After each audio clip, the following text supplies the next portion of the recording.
আসসালামু আলাইকুম, কেমন আছেন সবাই? তো এই ভিডিওতে আমরা দেখবো যে আমাদের দৈনন্দিন প্রয়োজনে যেমন আমরা কিন্তু অনেক পাসওয়ার্ড ক্রিয়েট করি, যেমন ফেসবুকের পাসওয়ার্ড, ইউটিউবের পাসওয়ার্ড, জিমেইলের পাসওয়ার্ড, ইনস্টাগ্রামের পাসওয়ার্ড, অথবা বিভিন্ন ওয়েবসাইটে ধরেন যে দারাজে আপনি একটা অ্যাকাউন্ট করলেন, সেটার একটা পাসওয়ার্ড, বিভিন্ন পাসওয়ার্ড এইগুলা মনে রাখাটা অনেক কঠিন হয়ে যায়। সব পাসওয়ার্ড কিন্তু মনে থাকে না, ভুলে গেলে আবার প্রবলেম হয়।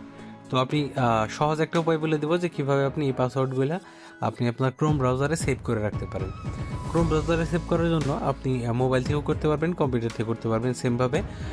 তো মোবাইলের মধ্যে আপনি কী করবেন, ক্রোম ব্রাউজার ওপেন করবেন, তারপরে থ্রি ডটের উপরে কর্নারে এটার মধ্যে ক্লিক করবেন। এর মধ্যে ক্লিক করার পর সেটিংসের মধ্যে ক্লিক করবেন। সেটিংসের মধ্যে ক্লিক করার পরে এখানে পাসওয়ার্ড ম্যানেজার নামে একটা অপশন পাবেন। ম্যানেজার আসার পরে এইখানে দেখতে পারবেন যে আমি একটু মার্কার দিয়ে দেখাই দিই আপনাদেরকে। সেটা হলো এখানে প্লাস আইকন দেখতে পাচ্ছেন, প্লাস আইকনের মধ্যে ক্লিক করবেন। প্লাস আইকনের মধ্যে ক্লিক করার পর আপনি এখানে সাইট নেম লিখতে পারেন, ঠিক আছে? সাইট, এখানে ইউজার নেম, এখানে পাসওয়ার্ড এবং এখানে নোট আপনি কিছু একটা করতে পারেন। আমি এখানে ফেসবুক লিখে দিলাম, ফেসবুক। ইউজার নেম দিয়ে দিলাম হচ্ছে যেমন আমারটাই দিয়ে দিলাম, আমার নাম দিয়ে দিই, এটা আমার ইউজার নেম। এরকমভাবে লিখে দেবেন, ঠিক আছে? যেটা আপনার ইউজার নেম যে সাইটের। তো এখানে আপনি কি করবেন, যে পাসওয়ার্ডটা সাপোজ এইটাই আমার পাসওয়ার্ড, ঠিক আছে? দিয়ে দিলাম।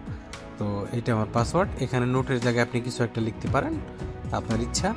আর এখানে দেখেন ইনভ্যালিড ইউআরএল বলতেছে, আপনি মানে যে সাইটটা পাসওয়ার্ড সেভ করতেছেন সেই সাইটটা এখানে দিয়ে দেবেন, যেমন .com, facebook.com। এখন কিন্তু নিচ্ছে। এখন যদি আমরা সেভের মধ্যে ক্লিক করি, সেভের মধ্যে ক্লিক করলাম, সেভ। তো এটা কিন্তু আমাদের সেভ হয়ে গেল, ঠিক আছে? এখন যদি আমি এখানে সার্চ বক্সে সার্চ করি যে ফেসবুক, ঠিক আছে? এখানে দেখেন দুইটা অ্যাকাউন্ট দেখাচ্ছে, সেভ করলাম একটু আগে, সেটা কিন্তু এখানে দেখাচ্ছে ইউজার নেম এবং এখানে পাসওয়ার্ড। এই চোখের মতো এটার মধ্যে ক্লিক করলে কিন্তু আপনি পাসওয়ার্ডটা দেখতে পারবেন, যেমন আমি দেখাই আপনাদেরকে। এই যে চোখের মতো, নোটের মধ্যে কিছু লিখি নাই। তো আপনি যদি চান এটা ডিলিট করে দেওয়ার জন্য, তাহলে এখানে ডিলিট অপশন আছে, তো এইটা আবার ডিলিট করতে পারবেন, ঠিক আছে?